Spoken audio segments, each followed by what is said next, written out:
Boa noite. Estamos iniciando o programa Cresce Brasil, que é uma realização do PNBE, Pensamento Nacional das Bases Empresariais. Esta noite, nós estamos recebendo a Rosângela Giebinski. Boa noite, Rosângela. Boa noite.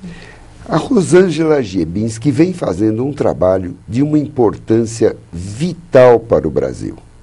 Um trabalho que a gente necessita não só divulgar e apoiar, como trazer outras pessoas que possam fazer as mesmas coisas em outros locais que não sejam só na Câmara Municipal de São Paulo.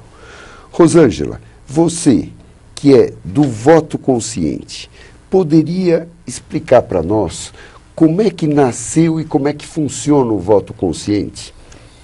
Sim, bom, primeiro obrigada pela oportunidade. O Movimento Voto Consciente nasceu em 1987, nós tínhamos o apelo de uma nova Constituição e nesse momento um grupo de pessoas indignadas com os problemas da cidade, que já haviam trabalhado em várias áreas, né, resolveram ver o que os representantes políticos eleitos para resolver os problemas da cidade estavam fazendo. A primeira ação foi na Câmara Municipal em São Paulo, né? Então esse grupo foi até lá sem a princípio saber direito o que seriam essas ações, qual seria a metodologia de acompanhamento da Câmara Municipal. E isso então foram há 20 anos atrás. Exatamente.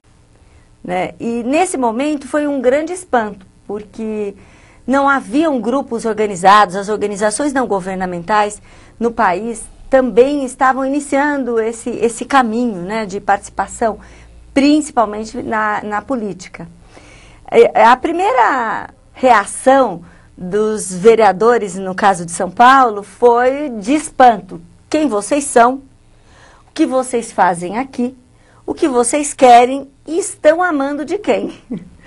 Bom, e aí o grupo respondia, olha, nós somos cidadãos, estamos aqui vendo o que vocês estão fazendo e somos nós mesmos, somos um grupo livre que acredita que é possível somar forças com vocês que nos representam.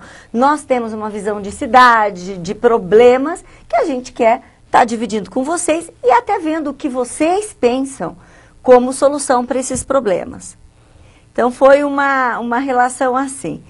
E nesse caminho, acho que a gente pôde aprender muito, né? E hoje eu acho que uma das grandes conquistas é a própria credibilidade dos próprios políticos em relação ao nosso trabalho, a credibilidade da sociedade civil, da imprensa. Então hoje o voto consciente é referência nacional, nós atuamos formando outros grupos para acompanhamento das câmaras municipais, com metodologia, avaliando, treinando voluntários para isso, treinando grupos em outros municípios, por exemplo, Mossoró, no Rio Grande do Norte, Palmas, em Tocantins, e assim... Essa é uma coisa muito interessante, um movimento poder se multiplicar, né, Rosângela? Vocês Exatamente. Passarem um exemplo, uma forma de trabalhar e que isso vai se modificando e a gente vai tendo cada vez, dentro das possibilidades que a gente pode, a influência para que o Brasil melhore. Exato. Agora, Rosângela, eu queria que você comentasse aqui para os nossos espectadores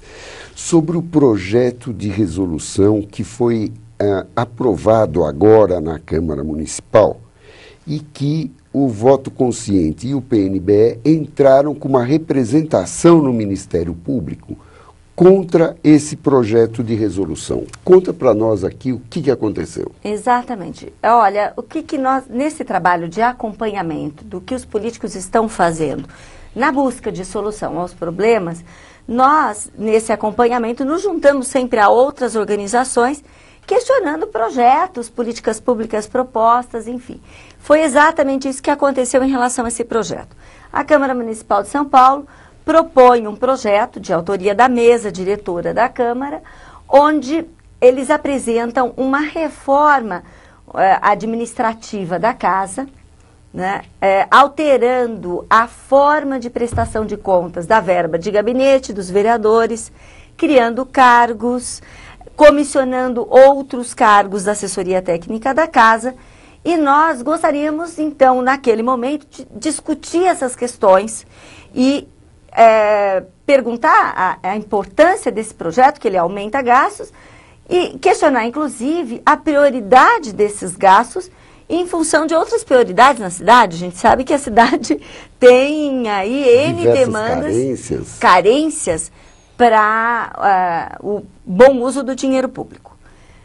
Mas, de fato, aí, então, nos juntamos com outras organizações, o caso do PNBE, e acabou que nós entramos com uma representação no Ministério Público, porque este projeto foi aprovado em plenário com questões que nós entendemos que precisavam ser questionadas. Então, nós não tivemos audiência para nos contar como essas verbas de gabinete seriam regulamentadas, se esses cargos criados seriam por concurso, como tudo isso ia acontecer, e nós achamos justo que essas respostas fossem dadas às organizações da sociedade civil e à cidade de São Paulo. Mas essa é uma prática, acho que esse é um exemplo de como um trabalho de acompanhamento pode estar trazendo benefícios, questionando, inclusive, o uso do dinheiro público em função das prioridades da cidade. Né? Rosângela, nesses 20 anos, sem dúvida nenhuma, vocês cresceram muito. E no começo, como você colocou, vocês não tinham experiência nenhuma, chegava lá para perguntar o que acontecia. Agora, por outro lado, hoje vocês já estão pedindo explicações sobre um gasto que vocês acham que pode não ser um gasto na melhor local. Exatamente. Seria isso? Sim, porque o cidadão, ele precisa se colocar no centro da política, né? E esse é um conceito que o voto consciente trabalha bastante, acho importante colocar aqui nesse momento. O que é política para nós? Política não é o que o político faz. Política é solução de problemas coletivos. Portanto, tem a ver com você, comigo, com todo mundo. Política é saúde, é educação, é tudo, né? E, então, nesse sentido, eu acho que qualquer cidadão, voto consciente, PNBE, sociedade civil organizada, mas um cidadão também pode questionar o que aquele representante político está fazendo em seu nome, porque, de fato, ele foi eleito para nos representar. Essa prática de acompanhamento político, ela exige que o cidadão seja informado que o seu papel na democracia ele não é só votar. Votar é um primeiro passo. A gente tem que votar, a gente tem que cobrar os compromissos com as causas públicas, as promessas feitas e, ao mesmo tempo, participar, porque também essa é uma questão que o próprio político reclama. Muitas vezes nós, cidadãos, criticamos, mas a gente também não apresenta soluções. Quando nós questionamos um projeto como esse, junto com o PNBE e outras organizações, nós não estamos querendo dizer que nós sabemos o quanto é necessário de verba para um vereador fazer um trabalho de alto nível, contratando assessoria técnica responsável, eficiente, porque ele tem que votar projetos sobre saúde, sobre educação, ele tem que saber sobre leis, né? Então, assim, ele precisa de uma assessoria para ajudá-lo. Sem dúvida. Então, assim, não é que nós queremos aqui, temos a pretensão de dizer o quanto isso é necessário. Nós queremos transparência com essas verbas, nós queremos prestação de contas, nós queremos menos gastos, porque a cidade tem muitas demandas, nós estamos com muitos impostos, não aguentamos mais pagar essa carga de imposto que assola, e isso é dificuldade de emprego, isso causam outros problemas. Então, nós queremos, de fato, que estes indivíduos prestem contas, sejam transparentes e discutam essas prioridades conosco. Ô Rosângela, nesse aspecto de prestar contas, tem um ponto nesse projeto de resolução que nós estamos aqui falando que traz grande preocupação, que é o aspecto do vereador ter o poder de levar funcionários pagos pela Câmara Municipal, da sua assessoria, para ficarem trabalhando nos seus escritórios políticos, na sua área de atuação política. Ou seja, ele vai criar uma base paga pelo governo para fazer campanha política para ele e vai trazer uma desigualdade para outras pessoas que não são vereadores, mas querem se candidatar, vão sair com uma grande desigualdade. Isso é uma coisa que realmente vocês acham, Rosângela, que vai trazer um prejuízo muito grande para a sociedade? Exatamente. Esse é o centro da representação que nós entramos, as entidades, no Ministério Público. Nós gostaríamos da análise de constitucionalidade dessa prerrogativa, porque isso causa uma distorção de oportunidade do vereador que está se recandidatando à reeleição com um novo candidato. Então, no mínimo, isso é um precedente que a gente acha perigoso. Primeiro, porque eles se espelham que isso já existe, eu vou deixar isso bem claro, que isso já existe na Assembleia Legislativa e já existe em Brasília. Veja, estes senhores deputados pertencem têm suas bases, né, pertencem a regiões do Estado que justifica até uma base lá ou um escritório lá. Ou seja, o mesmo em Brasília. Ou seja, são em outras cidades, né? Exatamente. Ele traz regiões do Brasil inteiro. Existem deputados do Brasil inteiro em Brasília. Agora, não se justifica para a cidade de São Paulo e o pior ainda é que isso pode ser um exemplo para outros municípios. E você colocou muito bem, né? Essa verba, ela além de poder pagar, enfim, o funcionário, inclusive despesas ela pode pagar, porque ela não é uma verba que existe uma regulamentação de que tipos de despesas podem ser usadas e serem custeadas com essa verba. Ou seja, é como se a verba fosse uma verba dele para ele gastar como ele quiser.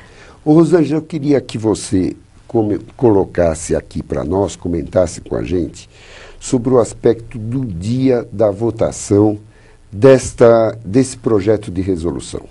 Que o voto consciente estava acompanhando a votação e verificou que o número de vereadores que apareceu no painel de votação era incompatível, era diferente dos vereadores que vocês estavam olhando, que estavam lá no plenário. Como é que acontece esse tipo de coisa? Pois é. Olha, de novo, eu acho que eu estou sendo até repetitiva, a importância da participação do cidadão, do acompanhamento, se dá para questionar este tipo de prática, de ato, né, que a gente considera antiético, enfim, e está aí o nosso pedido de investigação no Ministério Público. Esse fato, na verdade, aconteceu nesse dia, presenciado por nós, né, representantes dessas organizações que estávamos em plenário. Foi exatamente como eu vou te contar, a abertura da sessão extraordinária e a votação demorou um prazo de mais ou menos 5 minutos. Normalmente, quando se inicia uma sessão extraordinária, a mesa pede a verificação de presença.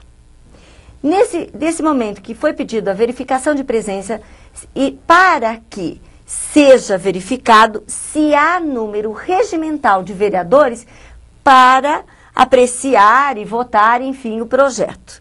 Ali na pauta, no dia, o referido projeto. Então, nesse momento, nós estávamos em plenário, esse grupo de voluntários, e a sessão abre repentinamente, o painel acende as luzes, indicando a presença de 41 vereadores.